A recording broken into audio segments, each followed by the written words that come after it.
Now, I am of that age where one of my favourite films of all time is The Matrix. I guess there are one or two like that. Some of you are thinking, wow, that's an ancient film. Is it even in colour? Well, it is in colour, yeah. But it was 1999. I don't know if you remember that. But it was quite a film when it came out. The sequels were rubbish, but the first one was fantastic. And it gained quite a following because of its kind of philosophical questions it raised. If you haven't seen it, you ought to go and find it somewhere and watch it. It's great. The big question was, what is reality? And if you find what is reality, does it really matter anyway? Is it all an illusion or is it true? Does it matter? What a great film.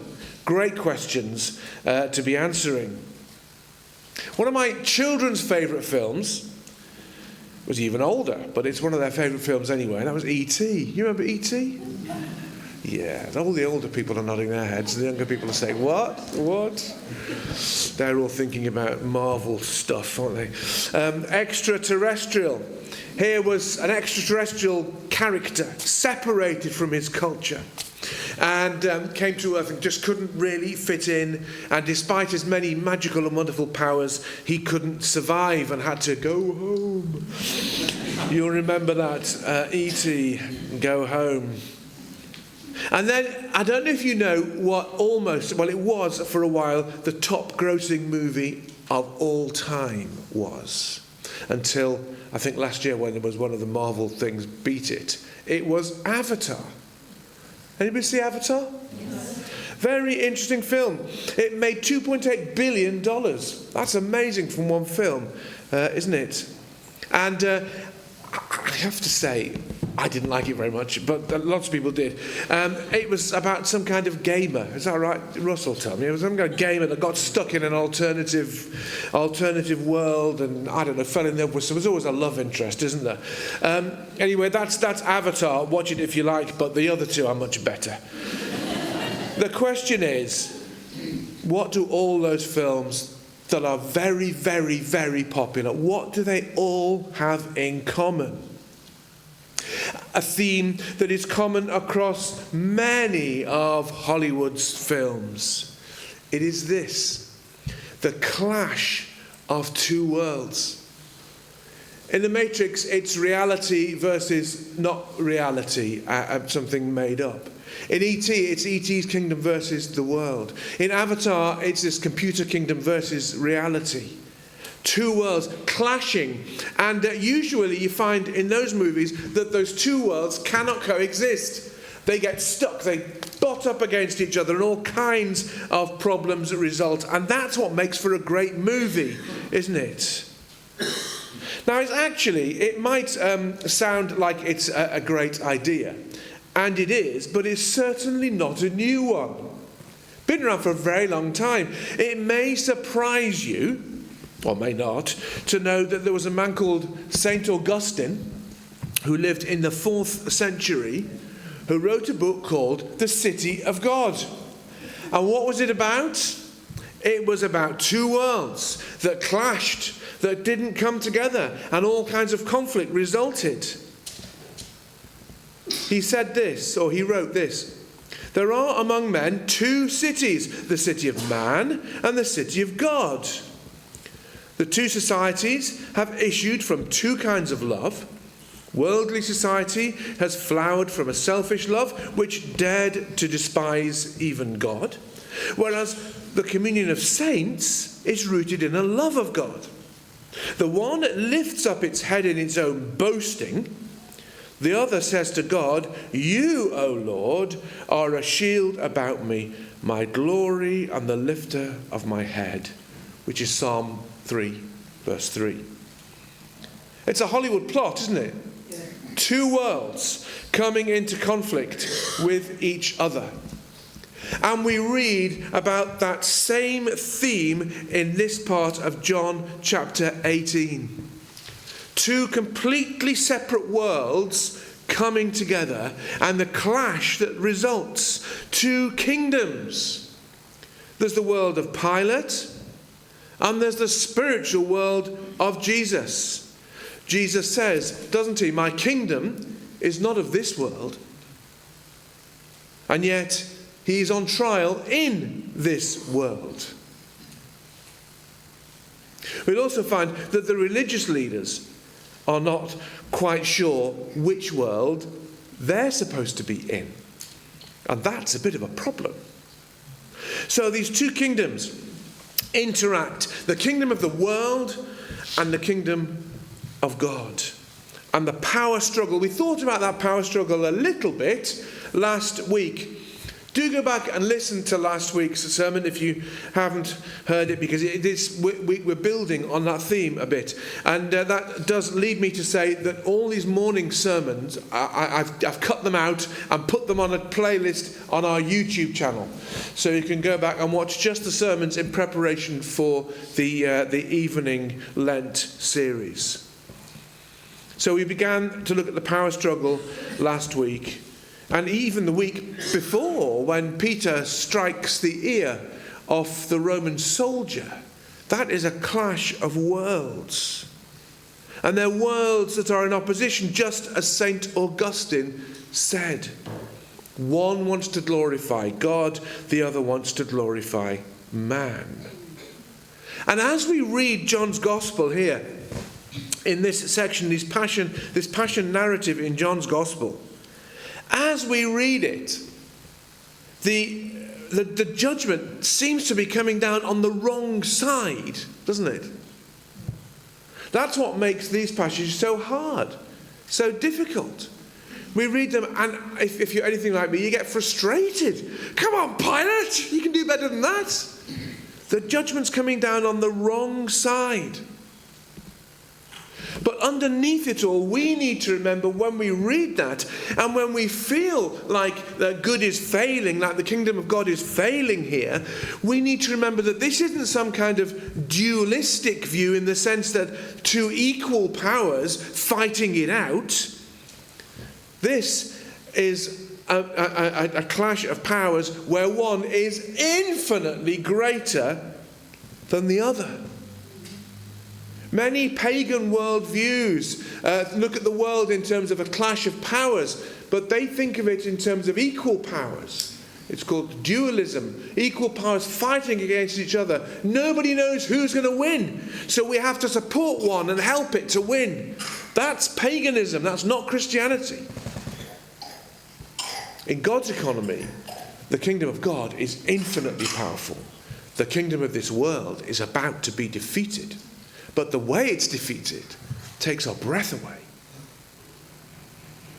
Jesus is the Word made flesh. Let me remind you from the beginning of John's Gospel how Jesus comes in to this world of Pilate, this physical world. Chapter 1 and verse 9, we read this. The true light, which gives light to everyone, was coming into the world. He was in the world, and the world was made through him, yet the world did not know him. Here's the clash of kingdoms. The light was in the world, but the world didn't know it. Verse 11, he came to his own, and his own people did not receive him. That's just what we're seeing in John 18, isn't it? But to all who did receive him, who believed in his name, he gave the right to become children of God, who were born not of blood, nor of the will of the flesh, nor of the will of man, but of God, born into the kingdom of God. And the Word became flesh and dwelt among us. And here he is, the King of glory, on trial in front of a leader of this world. The Word made flesh in front of the world. So we've already seen that the kingdom of this world seems to get the upper hand here. But we need to recognize that the kingdom of God is not under judgment here. The kingdom of God is not losing out. how often people today like to pass judgment on the kingdom of God. They don't understand it, as John 1 says. They don't understand the kingdom of God. Either it's not real, it's wishful thinking, it's make-believe. Well, turn them to John 18 and you'll see it isn't. In the end, the tables will be turned and the kingdom of God will win the day. But we need to wait for that for a few weeks. Wait till Easter and we see how that happens. No spoilers. So first, let's consider the nature of the kingdom of this world. The kingdom of this world is characterized by three things. I'll tell you what they are, and then we'll go back and consider each one. The kingdom of this world is characterized first by religion without Jesus. Second, by process without principle. And third, by actions without thought of consequences. Religion without Jesus. Look at verse 28. Then they led Jesus. You remember Jesus had been in Caiaphas' house, and now they're sending him up from Caiaphas, who was the high priest, to Pilate, who was the Roman governor. From the house of Caiaphas to the governor's headquarters. It was early morning. They themselves did not enter the governor's headquarters so that they would not be defiled, but could eat the Passover. It's hard to credit just how much irony there is in that statement. It's just breathtaking. They wouldn't have anything to do with Jesus' trial because they wanted to keep the Passover. This is religion without Jesus, isn't it? It's religion that says, I don't want anything to do with Jesus because it'll spoil my religion. They were fastidious about their religious observance while ignoring the one who it was really all about. Religion for them was more important than Jesus. How true is that today for so many? Of course, all religions lead to God, some say. Well, that's taking religion without Jesus, isn't it? Jesus doesn't really matter. It's religious observance that matters. Well, not according to Jesus. You can't have true religion without Jesus. They cut themselves off from hearing Jesus, making Pilate the go-between. That's interesting, isn't it? They pushed Jesus away. Having heard him, they handed him over to Pilate and said, we don't want to hear from him anymore. It's like they stuck their fingers in their ears. They don't talk to us. We don't want to hear from you, Jesus. And Pilate, the pagan leader, was passing messages between the two. Did you see that in this passage? They cut themselves off from the very voice of God, preferring to listen to him as interpreted by a pagan, rather than listen to God directly as they could. They listened to Pilate's pagan interpretation of what Jesus was saying.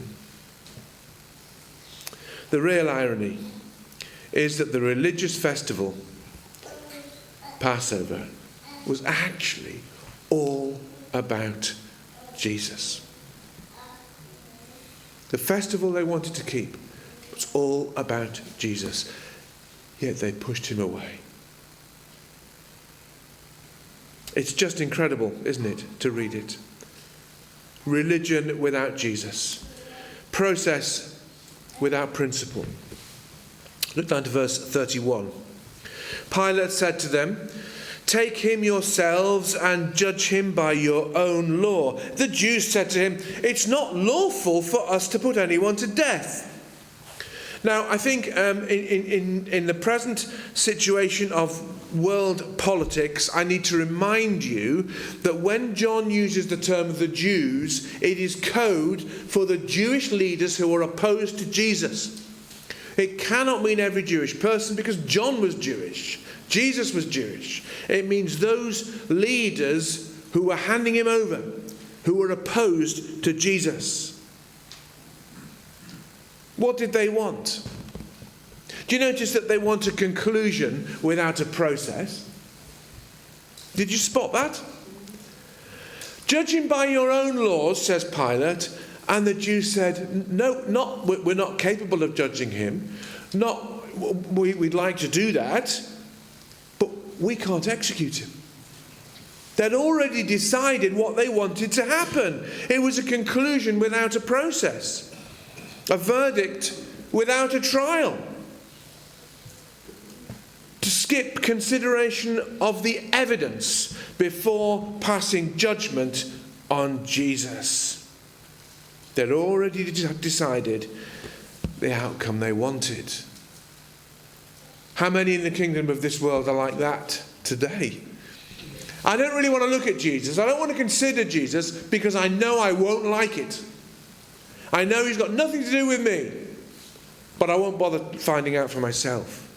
That's what these people were like. They've already rejected Jesus. They don't want a trial, they want a lynching. Whatever they hear will not change their mind, because their hearts and their minds are set. They are fixed, like so many today. Religion without Jesus, process without principle, and actions without thought of consequences. Look at verse 39. You have a custom that I should release one man for you at the Passover. So do you want me to release to you the King of the Jews? They cried out, no, not this man, but Barabbas. Now Barabbas was a robber. The term robber there is very weak in English. It's much stronger in the original. It's more like insurrectionist. They chose to have Barabbas released instead. Pilate was only thinking about himself here. He wasn't having any compassion on Jesus. He just wanted peace. Pilate was actually well known. You can find from secular history, he was well known for his brutality, for his self-centeredness. That's what this is about. In the end, however, despite Pilate being like that, Pilate and the group that John calls the Jews are no better than each other, are they? Because the end is the same. They both reject Jesus. These religious people, they kept their religious festivals. They followed all their religious rules. They dressed the right way. They ate the right way. Outwardly, they behaved the right way. They would have looked like holy people in their day.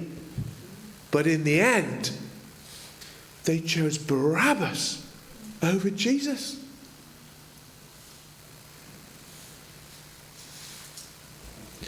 Actions without thought of consequences leads to rejoicing in injustice.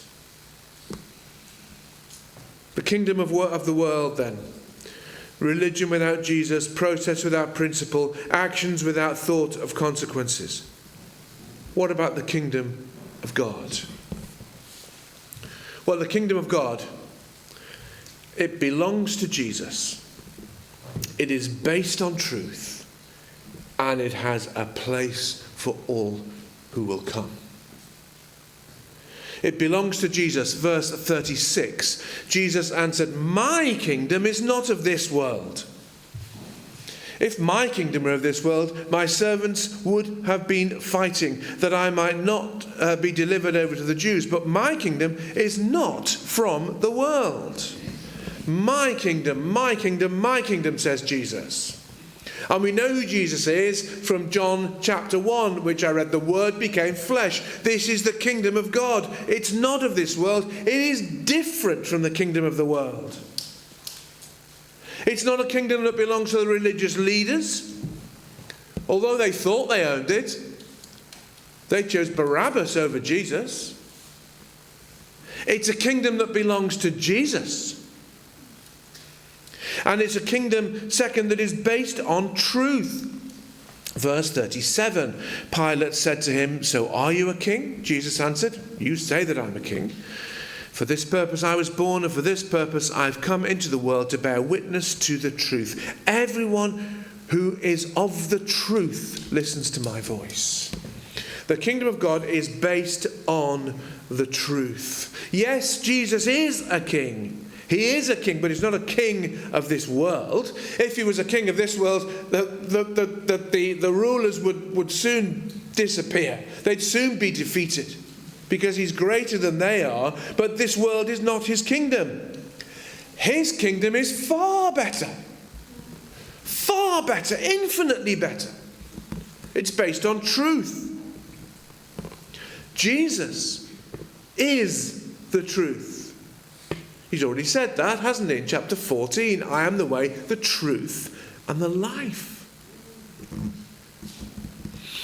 Do you know, sometimes we can get a little bit caught up in trying to convince people that Christianity is right, which is a good thing to do, because it does bear that kind of scrutiny.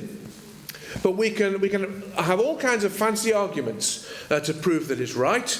And that's not in itself a bad thing. But we can miss the one important thing, which is that leading people to the kingdom of God is not about convincing them in their heads. It's about leading them to Jesus. Because Jesus is the truth. Arguments may be important for some, but they'll never bring people into the kingdom. They might help people along the way, but they'll never bring people into the kingdom. We need to take people to Jesus. Only Jesus can bring change. Only Jesus can take you from the kingdom of the world to the kingdom of God. Because only Jesus is the truth. Pilate doesn't understand that. Verse 38, Pilate said to him, "What is truth?" Jesus had already told him, he is truth, but what is truth? After he'd said this, he went back outside to the Jews and told them, "I find no guilt in him." Interestingly, he says this, "What is truth?" And then he walks away from truth. That's the dynamics of what's going on here, isn't it? He says to Jesus, "You've talked about truth. What is truth?" Then he turns his back on Jesus and walks back out to the Jewish leaders. What a tragedy. What an unbelievable opportunity and a tragedy that he turns away from the very one who has the answer to the question he's just asked. There's so many levels of irony in this passage. The kingdom of God belongs to Jesus. It is based on truth. And here's the key thing for us all to hear this morning. The kingdom of God has a place for all. The kingdom of God has a place for you if you'll come to Jesus, the truth. Not if you'll believe the right things in your head, but if you will come to Jesus. If you'll ask what is truth and come to Jesus for the answer, not like Pilate. Do you know, the real tragedy, the biggest tragedy in the world, that's quite a statement, but I stand by it, it is true.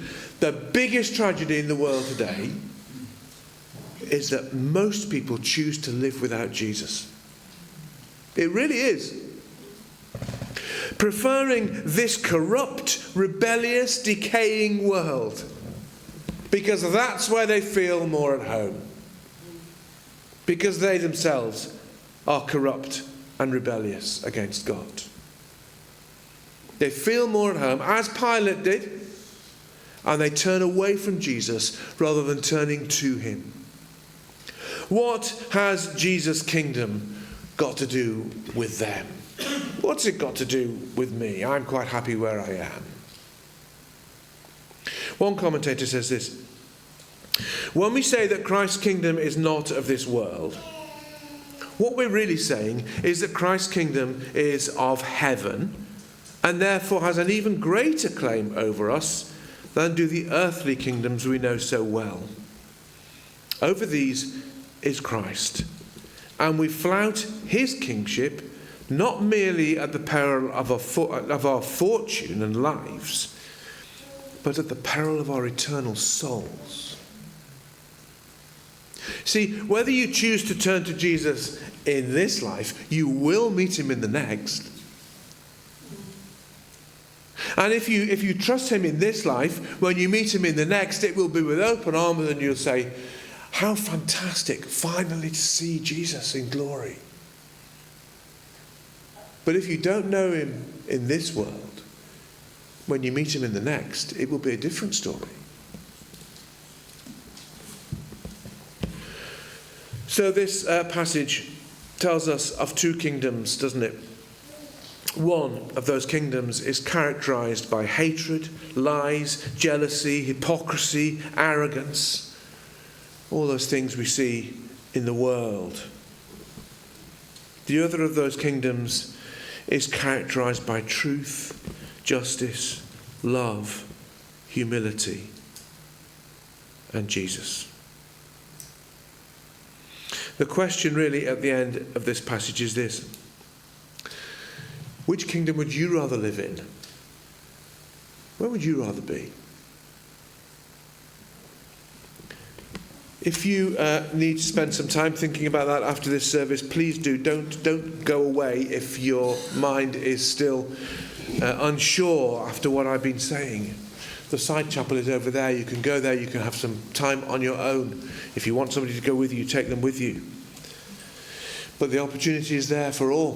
The kingdom of God is there for all, through what Jesus has done, and we'll be finding out exactly how that works over the next few weeks. Let's bow our heads to pray.